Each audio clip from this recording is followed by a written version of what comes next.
तीर्थ है हरते सब संताप, हम तो बस इतना जानते आप सरीखे आप, हम तो बस इतना जानते आप सरीखे आप। कुंडलपुर के बड़े बाबा की, मूल नायक श्री चंद्र प्रभु भगवान की, परम पूज्य आचार्य भगवान गुरुदेव श्री ईश्वर विद्यासागर जी महामुनि राज की, परम पूज्य आचार्य श्री समय सागर जी महामुनि राज की, परम पूज्य मुनि शिक्षवाड़ विमल सागर जी, अनंत सागर जी, धर्म सागर जी आदि समस्त 3,9 करोड़ मुनि राजों की। सबसे पहले आचार्य श्री के बारे में सबको जानकारी है कि आचार्य भगवान ने स्वास्थ्य की अनुकूलता नहीं होने पर भी अपनी चर्या का निर्दोष पालन किया, कभी भी अपने जीवन में कोई शिथिलाचार नहीं आने दिया। हम लोगों को भी उनने सिखाया कि साधु की चर्या मूलाचार के अनुसार इस प्रकार से होना चाहिए। मूलाचार में भट्टकेर स्वामी जी ने भी लिखा है, भिक्कम बक्कम ही हम सोदी चरदी निच्चो सो साहू ऐसो सुदवत साहू भड़िया जिड़ सासने भयबम। यानी साधु की अगर भिक्षा शुद्धि है और हृदय शुद्ध है, वचन शुद्धि आदि है, तो ऐसे साधु को भगवान कहा गया है। तो हमारे आचार्य भगवान आज हमारे बीच में नहीं है। जिस दिन हम लोगों को जानकारी हुई, ये तो पहले से हमें जानकारी हो गई थी कि उपवास चल रहे हैं उनके और स्थिति ठीक नहीं है, लेकिन ऐसा हर बार होता था। तो हम इस बार भी यही सोच रहे थे कि आचार्य जी फिर से ठीक हो जाएंगे। प्रतिदिन उनका स्वास्थ्य कभी अच्छा हो जाता था, फिर बिगड़ जाता था। चूंकि लोगों के लिए तो आप जानते ही हैं कि उनके लिए सब कुछ बताया नहीं जाता, लेकिन हम लोगों के पास पूरी खबर आ रही थी।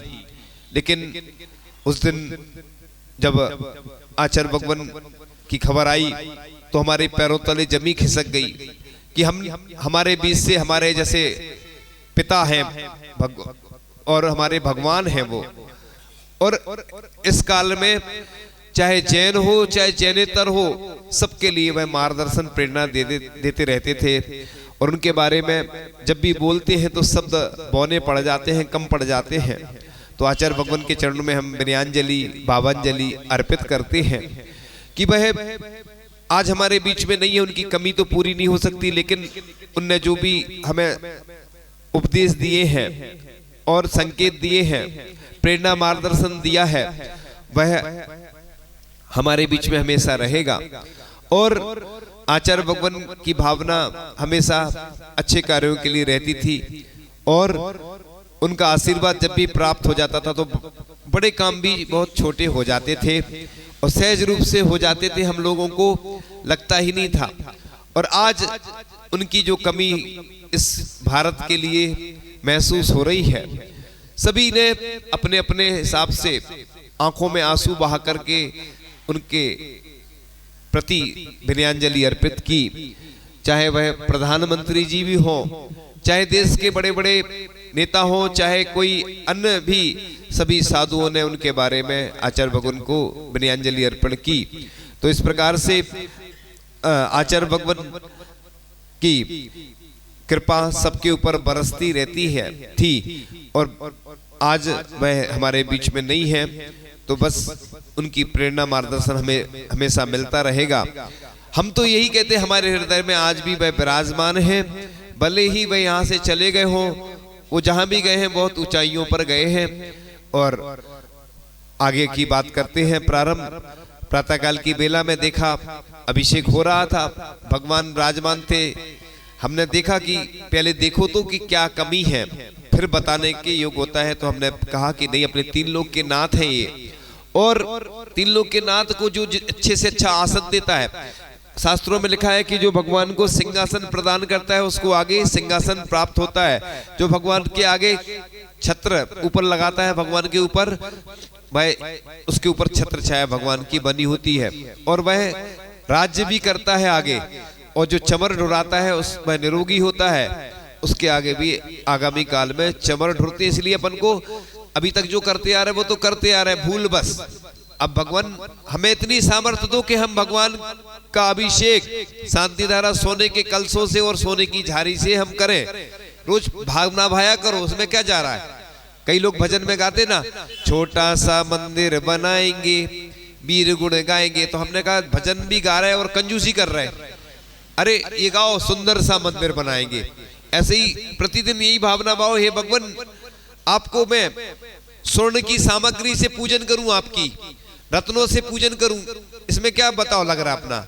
लेकिन सिर्फ भावना नहीं करते रहना, करना भी एक आध बार अगर मौका मिले, अपनी सामर्थ्य है तो ऐसे भगवान जो सबसे अच्छा सोना होता है मैं उससे पूजन करूं, आपकी उससे अभिषेक शांतिधारा करूं, रत्नों के कलश से अभिषेक करूं, शांतिधारा करूं, रत्न आपको चढ़ाऊं, जो भी दुनिया में सर्वश्रेष्ठ रत्न है। ऐसे करने से आपका पुण्य बढ़ेगा।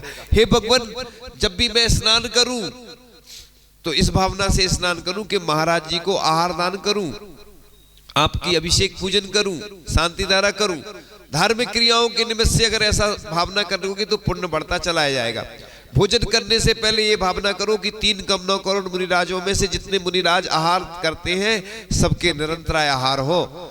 जैसे अक्षय तृतीया को करते ना, अक्षय तृतीया के दिन क्या हुआ था, आदिनाथ भगवान को आहार दान की प्राप्ति, आहार मिला था, आहार की प्राप्ति हुई थी। राजा श्रेयांश और सोम ने आहार दान दिया था सबसे पहले पड़गान करके। तो ये पुण्य बढ़ाने के साधन हैं। लोग कहते हैं हमारे पास आते रहते हैं, महाराज जी कोई उपाय बताओ कि पुण्य कैसे बढ़े हमारा, है ना। तो पुण्य भावना से बढ़ता है, भावना जैसी जाकी रही भावना जैसी। तो इस प्रकार से पांडुकशला के लिए कहा तो बहुत सारे लोगों ने सहयोग दिया, अभी कुछ लोगों ने नहीं दिया। कुछ लोग एक सोच रहे हो कि हम देंगे नहीं देंगे तो क्या होगा।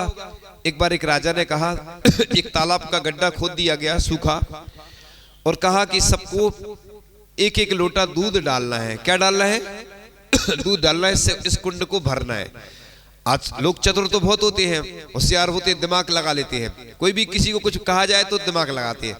उन्होंने सोचा कि अपन 1-1 लोटा डालेंगे रात में, ठीक है। सबने डाल दिया।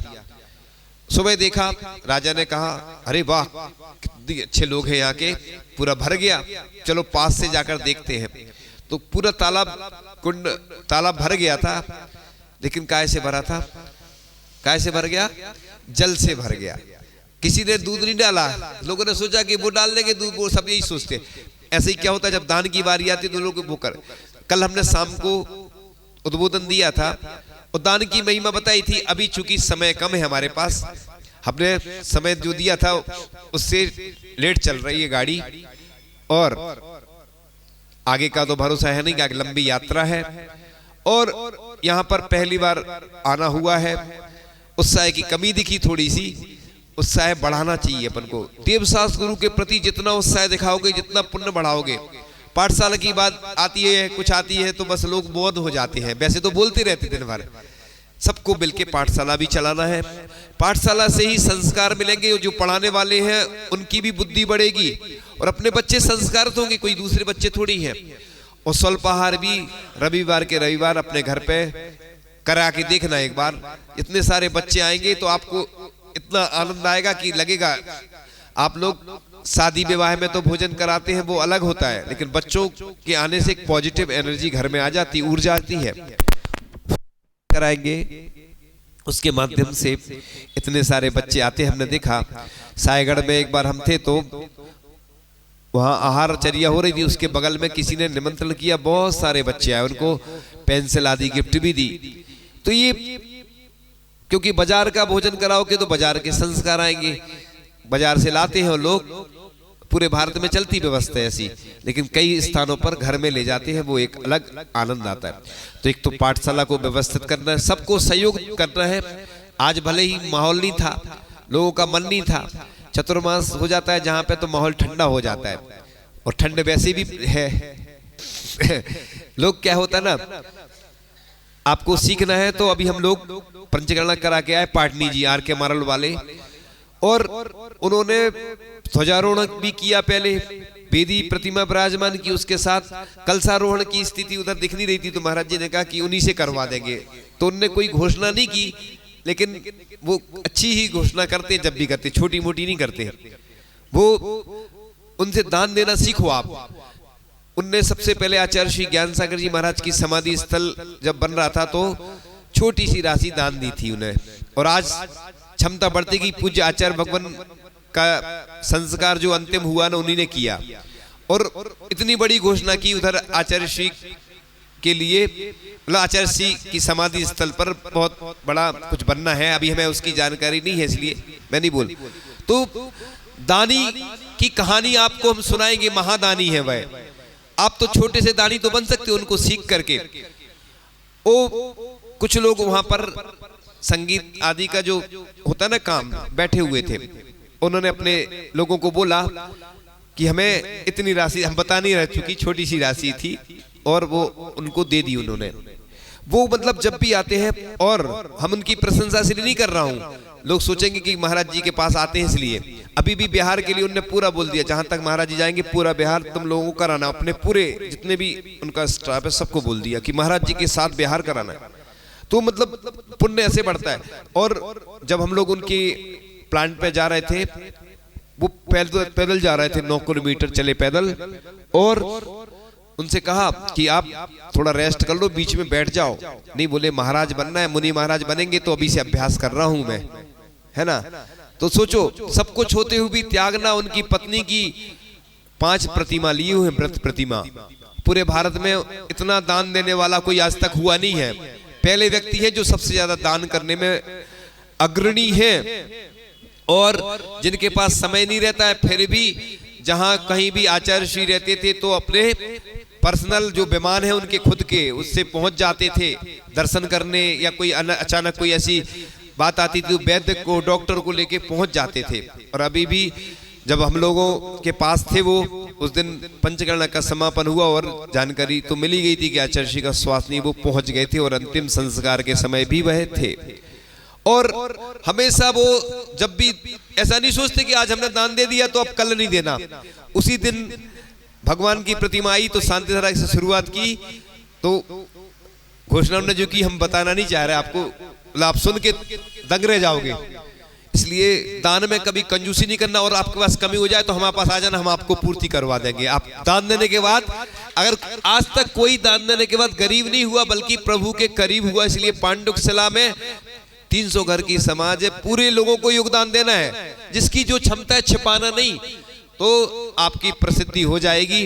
इसलिए एक छोटी सी चिड़िया थी, जंगल में आग लग गई, बूंद बूंद करके पानी ला रही थी, बुझाने की कोशिश में लगी हुई थी। इतने में जंगल के पशु पक्षियों ने चिड़िया को देखा। चिड़िया से कहा, तू मूर्ख है क्या, कुछ बूंद पानी से आग बुझेगी क्या? तो चिड़िया ने जवाब दिया, आग बुझे या ना बुझे, जब भी इतिहास लिखा जाएगा मेरा नाम आग जलाने वालों में नहीं, बुझाने वालों में आएगा। तो अब छोटी चिड़िया बन के वो काम कर सकते हैं।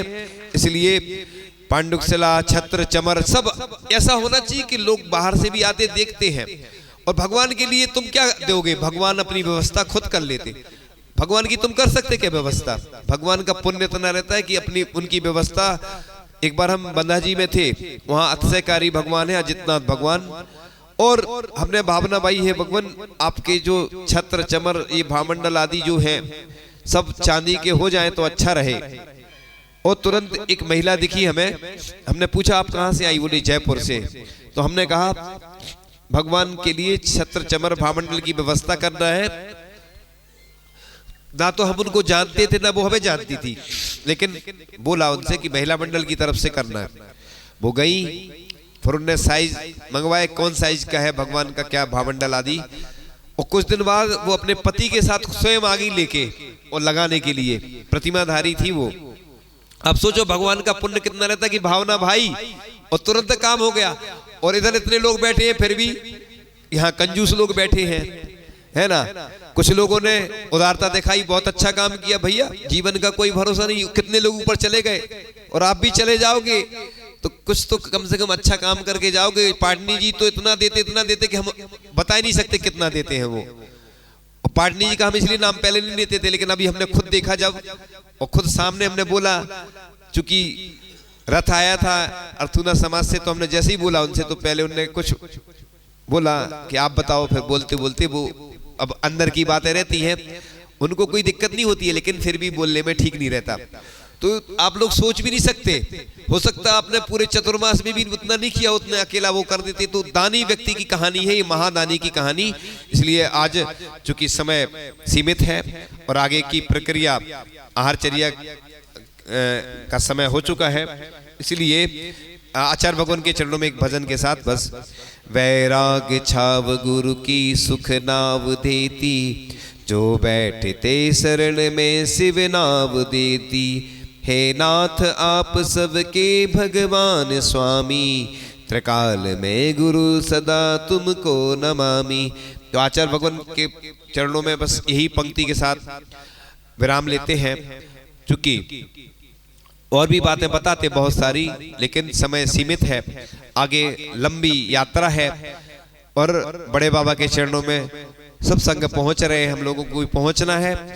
और इस मार्ग से चूंकि शॉर्ट पड़ रहा था तो आए, और आगे आप लोगों को भी लाभ लेना है।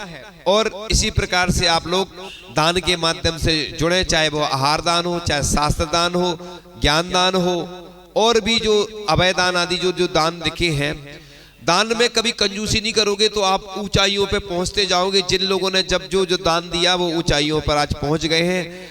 और कभी भी जितनी क्षमता है उससे ज्यादा भी नहीं देना और उससे कम भी नहीं देना। नहीं तो क्या होता है, दान जो नहीं देता है वो बीमारियों में जाता है, परेशानियों में जाता है, कहीं इनकम टैक्स वाले ले जाते, कहीं जीएसटी वाले ले जाते।